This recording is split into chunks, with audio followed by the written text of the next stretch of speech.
Hello guys, Alphama here. So today's video is gonna be about you asking me anything. So I'm gonna answer all of your questions right now. Koda says, what are the differences between NA and EU Pro League? I don't think there is much differences. I think that the level of NA and EU is pretty similar. I just think that the way NA is shaped, all the players know themselves, know each other, and there are groups of friends in between teams. And it's easier because in Europe you have borders and different languages. So I say that NA teams are at the same time tighter than EU teams, which can cause drama or problems. I don't really know, but at least there's, I'd say, more deeper relationships. Vedo says, are you set with this current roster? Yeah, we are set with this current roster. I think that we have a really good roster. I think that all of the players in this team deserves to be here. I think that they're really, really good. They all have a different role, all are different qualities. They all bring something that's very useful. So I'm really glad we have these players together, and I think we're gonna stick that way. Jukern says, favorite person to play with on United? I think that's pretty obvious. I think it's Yeti, guys. I think we've stayed together for almost a year now. I mean, it's kind of my duo at that point. I can't get rid of him. So, what are the differences between your time on Lost Stream versus your time on eunited? I mean, there's a lot of differences. First of all, I was still in France, playing in a multinationality team, like between Belgian, German, and French. I think a lot has changed. If you mean like in the team itself, I think that we have I'm playing in a gaming house now, so I'm playing with and living with my teammates. So I think we're much closer than I was with my teammates in the stream. And I think that there is a lot of different goals and different ways of approaching the game, especially in terms of work schedule and how we prepare games. I think that there's a lot of difference in that. Sly Angry Toast says, how long did it take for you to get to T1? I started playing when the game got released in December 2015, and technically I tried out for a Pro League team in February 2016, and they were gonna pick me up, but I was only 16 years old, so I couldn't play for them. So technically it took me 2 months, but it was the beginning of the game. Now if you mean when I came back, I started my own amateur team in October 2016, and I got picked up in my first pro team in June 2018, so it took me around a bit less than 2 years of hard work and really progressing through tier 4, tier 3, and then T2, and then T1. I mean, I kind of got picked up from T3 to T1, but by playing in French events and against pro league teams, I think that really helped. That made a name for myself. And now pro knew who I was, and that's how I got picked up. Would you put more time into prepping or scrims, league matches if you are up and coming player? If you're an up and coming player, I think that preparation, like in T3, is harder because you have less VODs and it's harder to get in-depth prep. I think that you should really focus on your own gameplay. Both collectively and individually. I think that if you want to do any prep, you should do it for yourself. Some analysis about your own mistakes, stream your own practice, and then rewatch it and watch why did you die there. Was it? It's never a timing. Like, did you create this timing? Did you hold the angle a second too early or a second too late? Did you have a refract potential? All these questions that you can ask yourself, so you can find and pinpoint the problems in your gameplay, so that you can improve there. I think that scrims and league matches and rewatching them is the best way to progress. Bliss says, how do you view the French Rainbow Six scene with the rise of BDS? I think that the French Rainbow Six scene has really improved lately. I think that BDS is a crazy team. They just won the EU mini major. I think they're internationally recognized as one of the best teams in the world right now. On top of that, you have Tempera, still in EU League. You have Penta coming in really strong in Challenger League right now. And you have French players in Vitality, so I really think the French scene is really good right now. I'm proud of being in that country. Gabe says, what team has been your toughest opponent?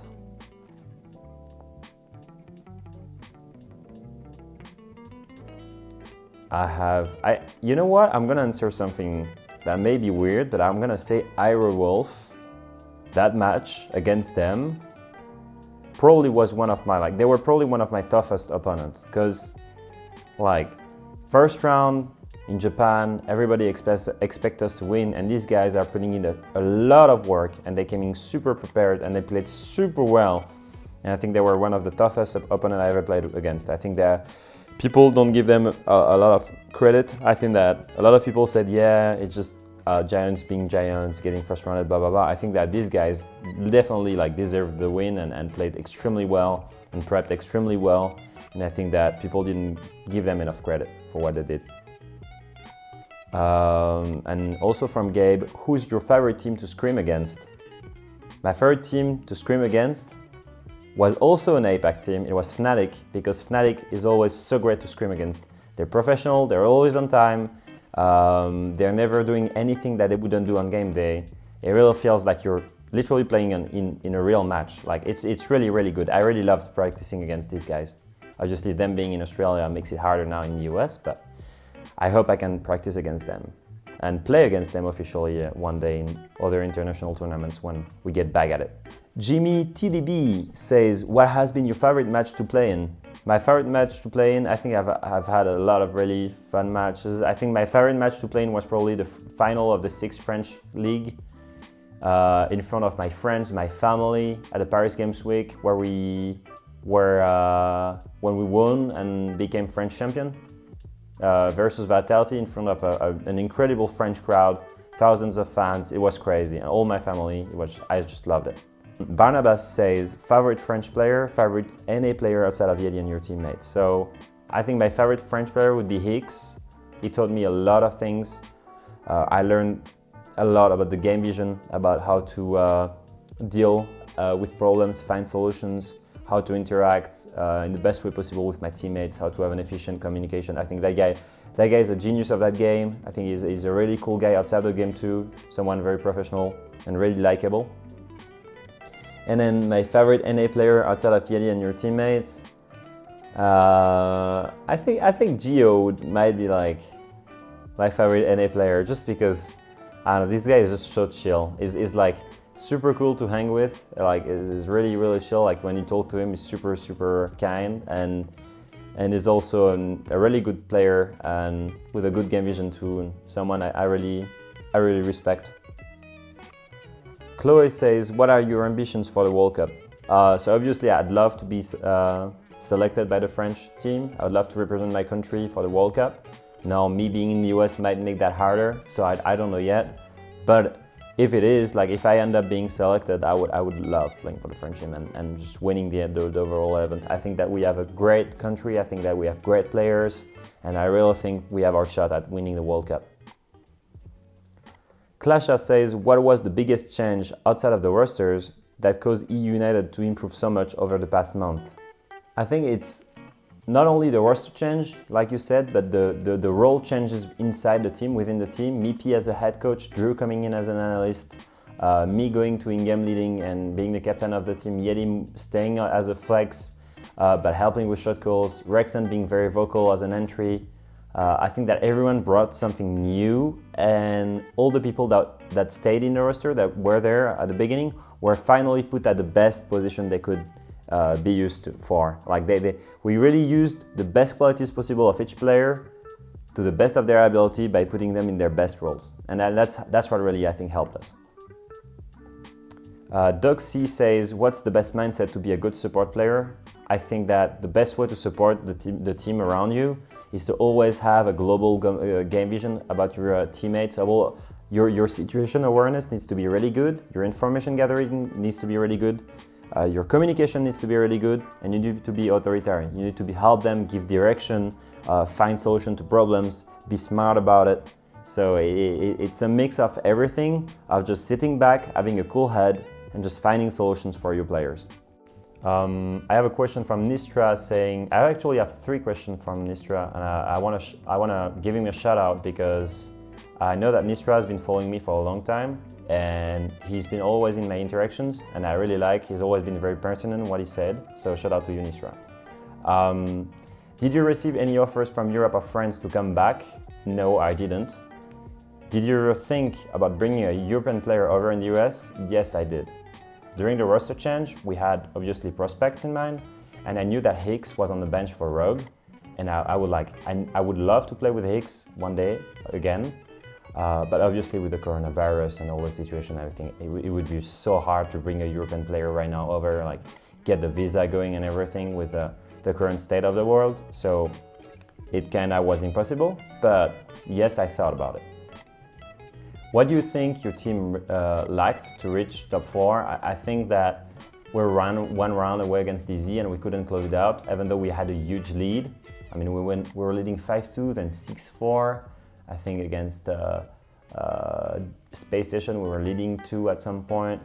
Against DG we were leading 2. I think every time we were leading, but we just lacked the little bit of a cool head to really have everyone like step up and just close out the match. And I think that's something that comes with experience as a team, and I think we're already a young team, and I think that was the main issue. So it will just come with time and preparation. Wakimonio, my best moderator. Actually, my second best moderator, because Mosquito is first. How do you mentally prepare for important matches like NA League? I think the best way to prepare for an important match is to just do your daily routine. Like if it was just a scrim, do not put any extra pressure on yourself. If you feel like you're stressed, use your respiration, your breathing to calm down. And yeah, just basically just think like this. It's just another day and you're just trying to have fun playing. That's all you need to think about. You don't need to add any extra pressure thinking it's an important match, and that's how you get yourself to be consistent and not shaky on game day. Also from Wakimonio, how do you deal with a loss in a gaming house environment? That's a very good question, right? So imagine you lose a very important match, or you lose top 4 to 1 round to DZ, right? And you're next to all of your teammates, and you can all see like, you're all disappointed that we just lost the top 4, right? Everyone is super disappointed. Now it's very important that everyone deals with the loss in a different way, but doing it as a team, watching a movie together, forgetting about it for the night, just enjoying the night and just like trying to like think of something else for the moment together is always something very important. And I think that every team deals with this in a different way, but yeah, I think that's kind of our way of dealing with it. Watching a movie together and just chilling. Now a question from absolutely everyone. So many people ask that question. How did you adjust to living in NA from a personal point of view, missing your friends, your family, your routine and everything? I have to say that living so far away from your country, there is a 3-month period, like the beginning where it's the honeymoon. You're like getting to know the country, it's really cool, really nice, it's new, it's refreshing, you don't miss your friends yet, it's okay. And then after 3 months, there is that period that starts being like, okay, it starts falling a bit down, you start missing everyone. And it's at that point that you need to still like be creating a routine here where you start feeling at home where you are, and you start like not missing home too much, but creating your own home where you live. And that's something I've been really trying to do by going out to the gym, staying with Yeti, going out and see his friends, discover new people, interact with new people, and learn what to like in this country, what to like about this life here, so that you don't always miss friends. Obviously, I do miss friends, I miss my family, especially with coronavirus, especially with everything that has happened with my family during that time. But my best way to deal with it is to enjoy my time in America and then enjoy my time in France. Just enjoy my time in both countries, and I've been dealing with it that way. And just, of course, I'm impatient to see them, but I'm also good here and I feel good here. Dead Memes YT says, 2 gummy bears belong in ice cream. That has to be an American thing, right? Like that has to be an American thing. I like, if you want diabetes, yeah, it can belong in ice cream. Otherwise, you shouldn't eat candy in ice cream and mix it together. Like that's no, that's not good. Nikki says, what are your favorite meals to cook to remind you of home? So I don't cook any meals that reminds me of home because I don't want to burn the house. But we found a French bakery with Paul, the guy sitting behind the camera right now. And we found some really good French crepes in a French bakery close to the home, and that really reminds me of home. French crepes. Salted caramel French crepes. Flynn says, what was your favorite part of Cincinnati, NKY area? With Call Out and Yeti, we had this thing where we, one time per month, we wanted to go in a very like luxury restaurant, a very good restaurant, and we went to a very good one in Cincinnati, and it was great. I think that was my favorite part about Cincinnati, like the skyscrapers and how big the city was. Like, of course, for like the US, it's small, but like for me as a French guy living in Normandy, Cincinnati was huge. And some friends from Yeti were there. They lived in the neighborhood close to Cincinnati. I like the city overall and the life there. Matthew says, what is your daily schedule? So my daily schedule would be waking up around 9 or 10 a.m., taking a shower, eating breakfast. Then I would be chilling, either meditating, either enjoying the pool, either playing other video games, or calling my friends or my family in France. Then I eat lunch, then I start my day around 1 or 2 p.m. With practice, VOD reviews, dry runs, whatever we have. Then I finish my day around 7 p.m. We eat dinner with Yeti and then we go to the gym at 9, and then after the gym I just go to sleep. Neff says, how does it feel to be the best looking player in all Pro League? It doesn't feel like anything because I don't really think it's true. It's not true when you have Yeti in Pro League. Matthew says, how good was your English before moving to NA and how did you adapt to living in the United States? Love your perseverance and skill. Thank you, Matthew. I think I was always very invested in English and foreign languages when I was living in France. I loved speaking foreign languages. I loved the interaction with other cultures. I started very young speaking English thanks to my parents. They pushed me to do it, and my mother had a really good level of English, so that really helped me. And then obviously moving to NA really helped me too. Just living here and just having to speak English all the time, having English speaking people naturally all over and around me really helped me getting to understand people better and also speaking better. Banana Gambé says, Las Vegas or Caen? Basically, for people who don't know Caen, it's basically the city where I'm from, in France. That's a very hard choice, but I'd still say Caen because I'm biased. I mean, that's where I've lived, that's where all my friends are right now, and that's where my family is. So I'm gonna say Caen because, you know, France is just better than USA, but that's just me. Bezos says, what's your favorite music genre, favorite music bands? Well, Bezos, you're one of them. I know you're a music artist. I love the music you're doing. I love what Victor is doing too. I love you too. And I'd say that I like everything. I like classical music, I like rap, I like electro. I'm listening to anything, literally. I don't have any favorite music genre. I'd say more of a lo-fi or indie pop things. I like that a lot. I says, what were your favorite video games growing up? RuneScape. Definitely RuneScape. I loved RuneScape. RuneScape was great. I spent a lot of time there. Just trying to get level 100 in fire camps. That was crazy.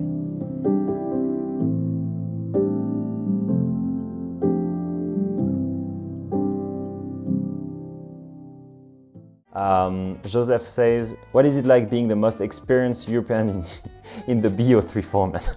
That's a good one, Joseph. That makes me special, I guess. I hope EU League will implement BO3 at some point. I really think they deserve it. At least please get rid of the draws, because it's just like, it takes so much fun away from the matches. I mean, imagine if draws weren't a thing, so much more matches with like tens and rounds and then like storytelling, everything would be so much better. So yeah, I feel special. LMA or Bobert says, did your parents support your decision to go pro? They definitely did. They were big on studies. They wanted me to finish my high school, and then they wanted me to go to college. I wanted to go to college too, but when I had the opportunity to stop college because I was going full-time, they were supporting me and always have been supportive. My mother has been waking up at 4 a.m. to watch my matches from France. I mean, I have a really supportive family. I love them, and and they're great, and I hope that every kid can have what they have with my parents and them supporting my dreams. Dentrix says, what was your rank in your first ever season of Rainbow Six? My first rank was Gold 4, and please don't shame me. Okay, so listen, at the beginning, like Gold 4 was the equal of Gold 1 right now, okay? And there was a lot of cheaters in season 1, and I sucked, I was really bad, but I was also playing with a 20 euros mouse and a very bad keyboard and a 60 Hertz monitor, okay? So don't be harsh on me, okay? I was a good Gold 4, maybe Plat 3. I think I was all the way to Plat 3.